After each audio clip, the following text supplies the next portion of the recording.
just as great. These are our friends. We have thousands of friends. This was a movement like nobody's ever seen before.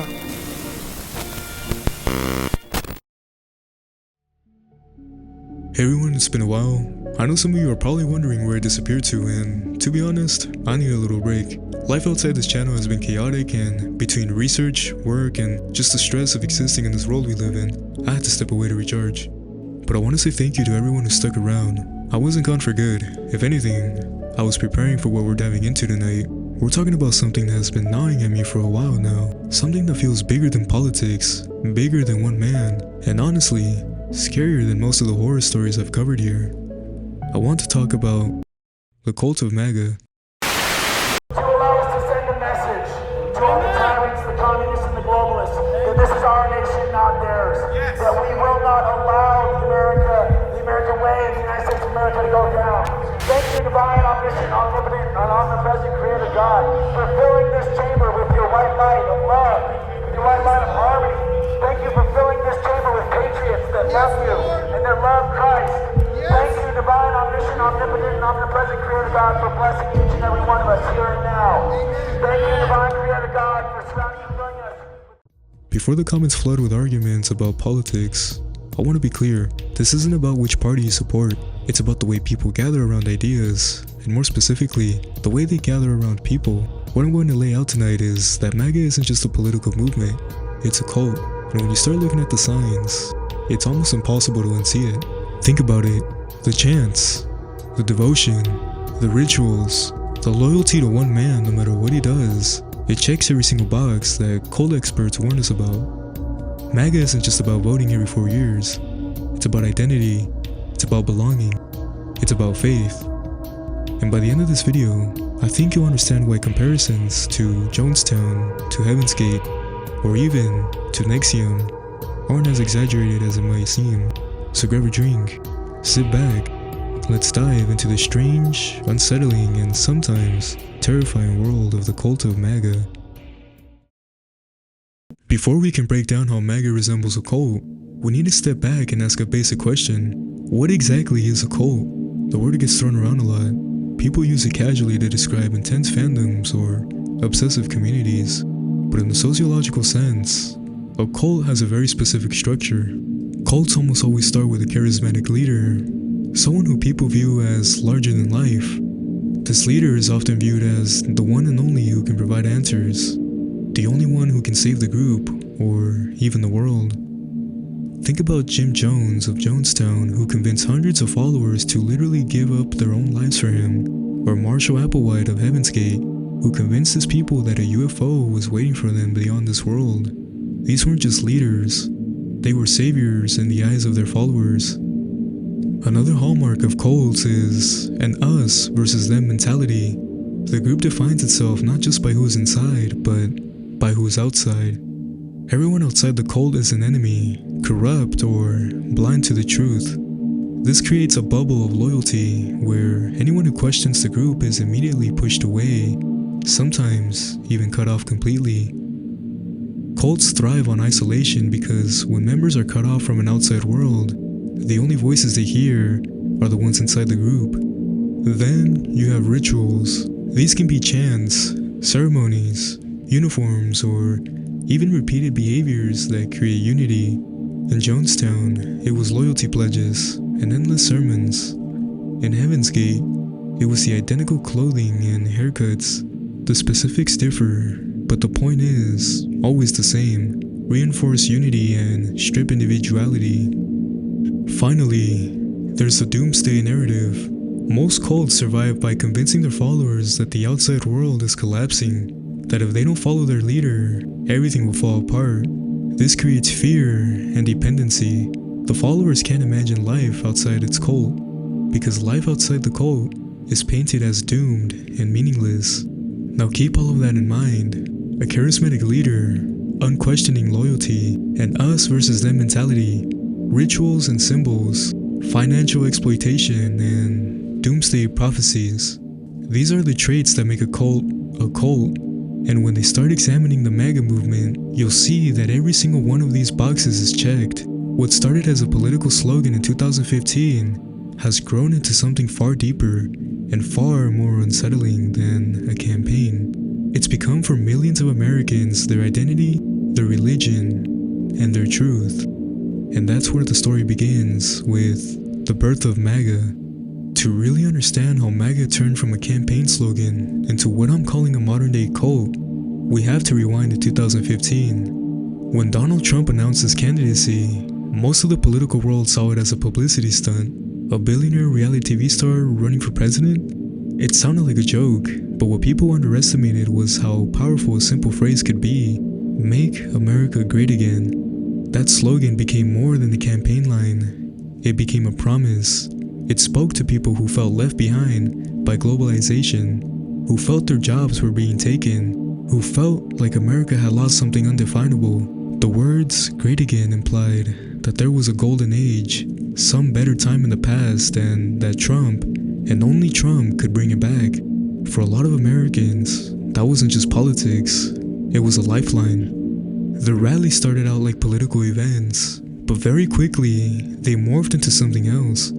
They felt less like a campaign and more like revival meetings. People didn't just go to listen to policies, they went to chant, to scream, to cry, to feel like they were a part of something bigger. When thousands of people would erupt into chants of "build a wall" or "lock her up," you could feel the energy of belonging. It wasn't just about Trump, it was about them. The crowd became the church, the rally became the sermon, and the red hat became the symbol of faith. And speaking of the red hat, let's be honest, it's not just merch. The "Make America Great Again" cap has taken on a sacred quality. To supporters, it's a badge of identity. It's a way of saying, "I believe, I'm with the movement." To critics, it's a symbol of division, even hatred. Either way, the hat transcends being a product. It has become a ritual object, almost like a religious relic. When you put it on, you're declaring loyalty, not to policies, but to the movement itself. What's even more telling is how quickly Maga grew beyond Trump's candidacy. Even after he won in 2016, the slogan didn't disappear, it got stronger. And when the 2020 election came around, it later came with cries of election fraud and "Stop the steal." The slogan morphed again, this time into battle cry.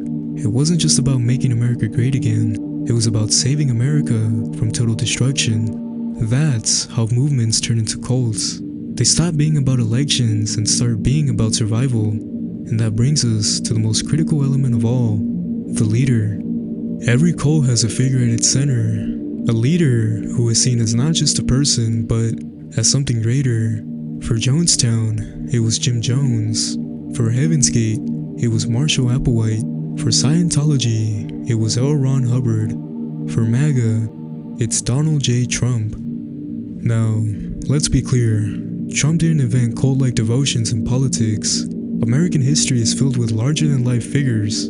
But what makes Trump different is the intensity of loyalty he inspires. No matter what happens, scandals, impeachments, indictments, his base doesn't abandon him. If anything, their loyalty grows stronger the more he's attacked.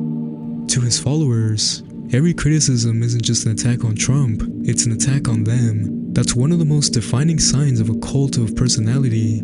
The leader isn't just respected, he's defended at all costs. His words are taken as truth, even when they contradict themselves. His failures are referred as victories. His enemies are painted as enemies of the people. In the eyes of his supporters, Trump isn't just a politician, he's a chosen one. You can see in the language people use to describe him, they don't just say, "I support Trump," they say, "I believe in Trump." They call him a warrior, a savior, sometimes even a messiah. Online forums are filled with imagery that paints him as a Christ-like figure fighting against forces of evil. And once you cross that line, you're no longer talking about politics, you're talking about faith. This level of devotion is what allows cult leaders to bend reality. When a leader can make his followers question what's real and what's fake, when he can convince them that only he can be trusted, then he has complete control. And we've seen that play out. Whether it's denying election results, dismissing the media as fake news, or spinning criminal charges as proof of persecution, Trump has built a reality where he alone is the source of truth. There's no coincidence that his rallies resemble religious services. There's the chanting, the worship, the tears.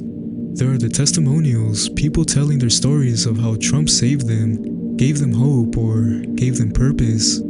These are the same kinds of rituals you see in evangelical revivals or in cult gatherings. The leader is placed on a pedestal, untouchable, infallible, divinely chosen. And the danger that comes with charismatic leaders is that once you believe they're chosen, there's no limit to what you'll justify for them. That's how cults commit.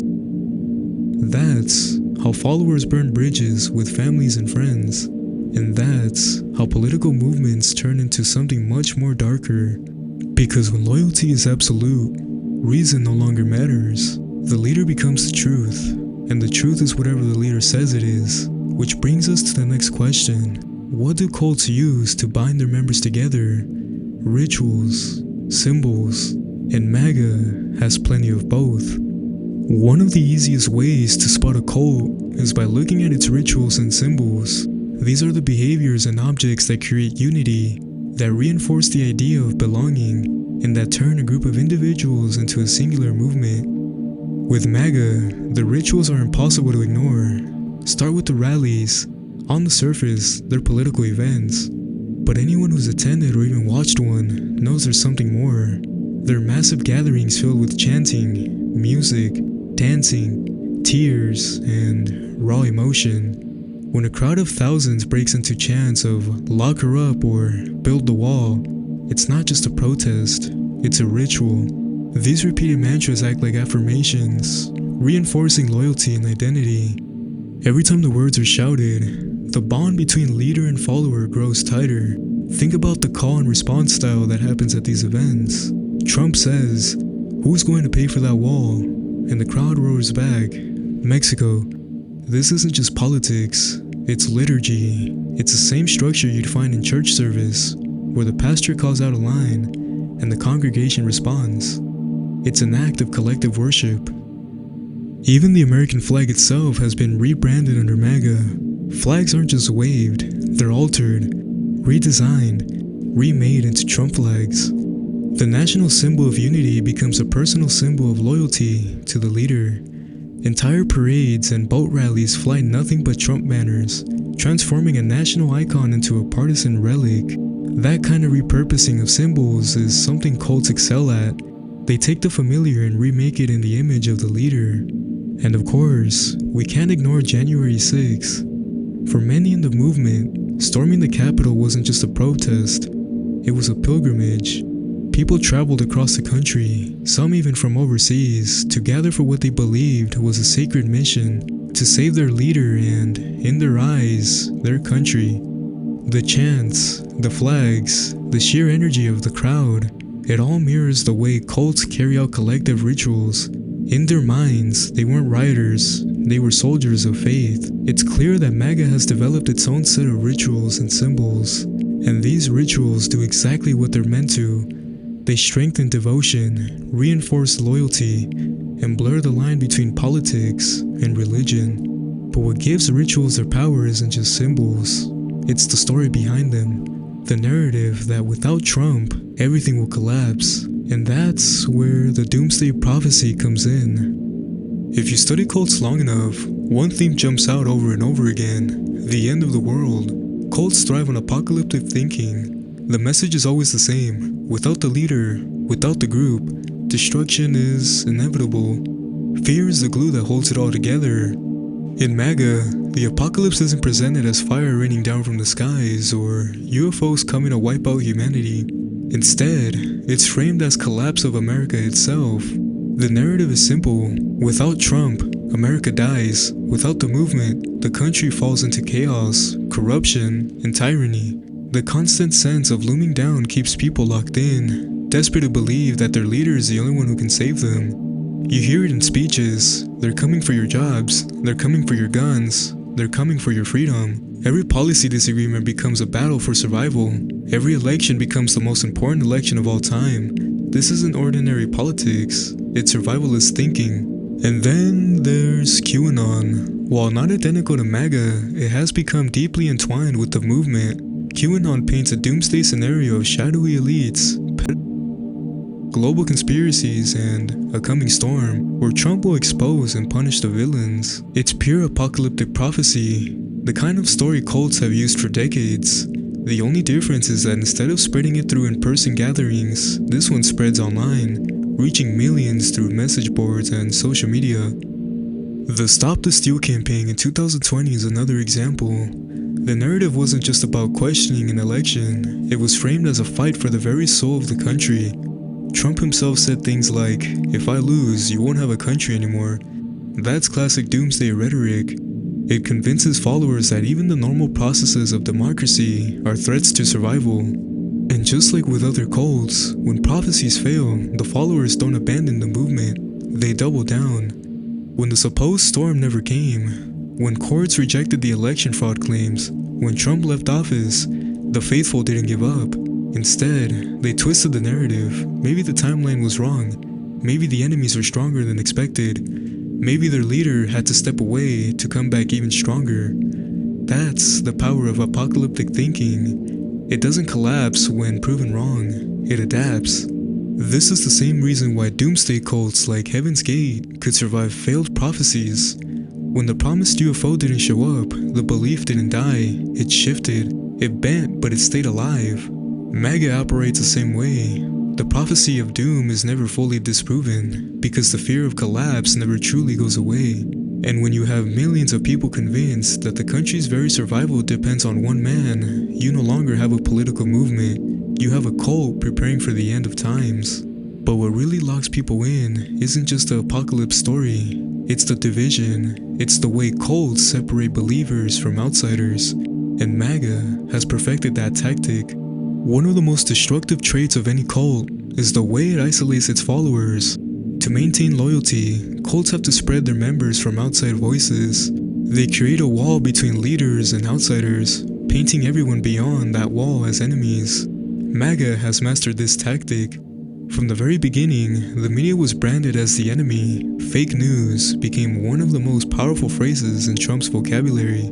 Anytime a negative story came out, it wasn't addressed with facts or debate.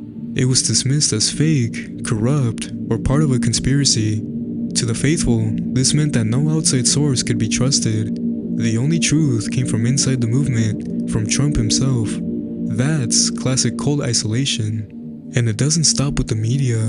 Political opponents aren't just rivals, they're traitors. Democrats aren't seen as fellow Americans with different beliefs. They are cast as enemies of the people, corrupt elites, or even villains plotting the destruction of the nation. Even Republicans who refuse to toe with the MAGA line are branded as rhinos, Republicans in name only.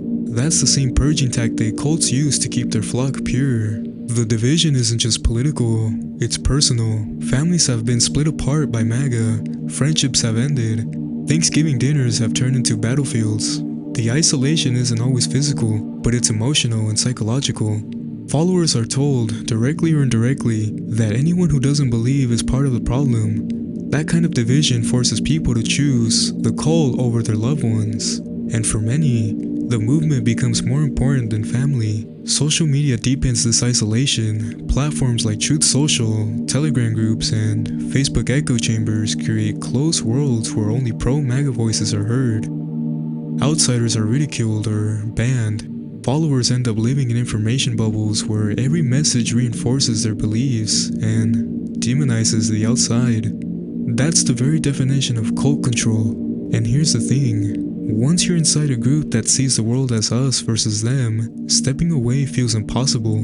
Leaving isn't just political betrayal, it's social. It means giving up your community, your identity, and your sense of purpose. This isolation ensures loyalty, because even if everyone outside the cult is the enemy, where else can you go?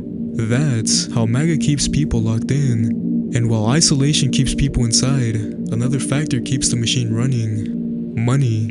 Cults are rarely just about belief, but they're also about money. Leaders convince their followers to give up everything, sometimes their homes, their savings, and even their labor.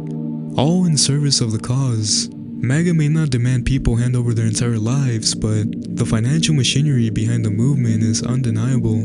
Billions of dollars have been raised through donations, fundraising campaigns, and endless merch sales. Emails flood inboxes daily, warning about imminent threats to Trump and begging for emergency donations. The language is urgent, apocalyptic, and manipulative. If we don't raise this money now, it's over. This is the exact kind of pressure cults use to extract resources from their followers. The Stop the Steal campaign is a prime example. Even after courts rejected claims of widespread fraud, the fundraising machine didn't stop. People donated millions, convinced their money was saving democracy. In reality, much of it went to Trump's political action committees and legal defense funds. For the faithful, it didn't matter. The money was an offering, a sacrifice. And then there's the merch, the endless stream of MAGA hats, shirts, flags, mugs, and memorabilia. Buying isn't just consumerism, it's participation, it's ritual. Just like cults sell books, tapes, or trinkets blessed by the leader, MAGA sells merchandise that allows followers to wear their faith on their sleeve. When you step back and look at it, the economics of MAGA function just like a cult. The leader promises salvation, the followers give their money, and the cycle never ends. It's faith turned into a business model. Why do people keep giving? Why do they stay, even when the promises fail? That's where psychology comes in. It's easy to dismiss members as foolish or brainwashed, but the truth may be more complicated. People don't join cults because they're stupid, they join because they're human. They're searching for meaning, for belonging, for certainty in a world that feels increasingly uncertain. For many, MAGA offered exactly that. It gave them community, it gave them an identity in a society where so many people are overlooked or ignored. The movement made them feel powerful. Suddenly, they weren't just individuals struggling alone. They were part of a vast army fighting for something bigger than themselves. Psychologists have long noted that cults prey on fear and loneliness. When people feel powerless, they're more likely to latch on to something stronger, like a leader who promises answers. Trump offered simple solutions to complex problems. Jobs lost to globalization. Blame the left. Every frustration was given a villain, and every villain could be defeated by following the leader. There's also the factor of identity. For some, MAGA became more than politics, it became who they are. Once a belief becomes your identity, questioning it feels like questioning yourself. And that's why facts and evidence rarely change cult members' minds. It's not about information, it's about belonging. And once you found that belonging, leaving becomes almost impossible.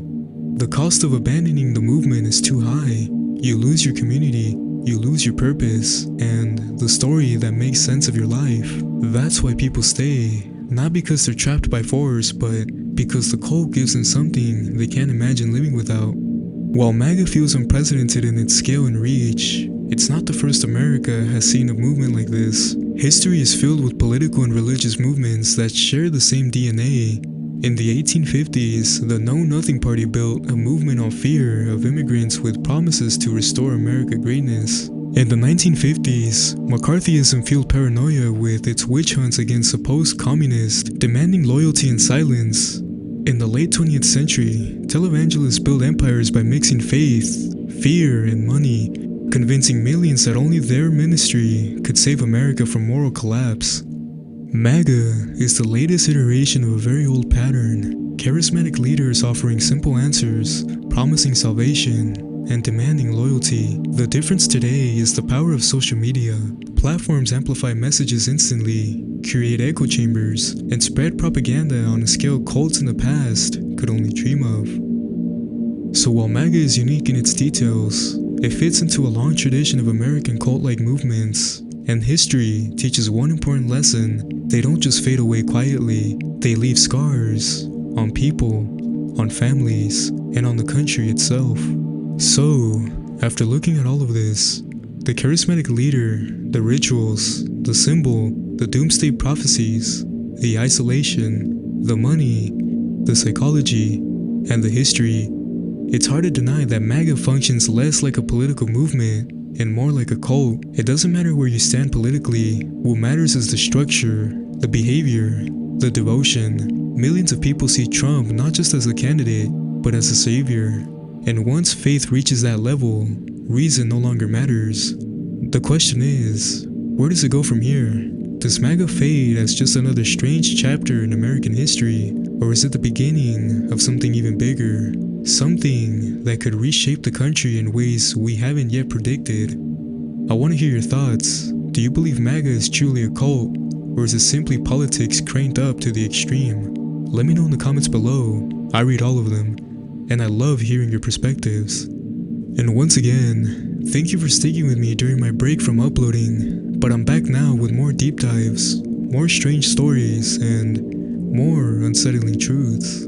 Some are political, some are paranormal, and some are so bizarre they blur the line between both.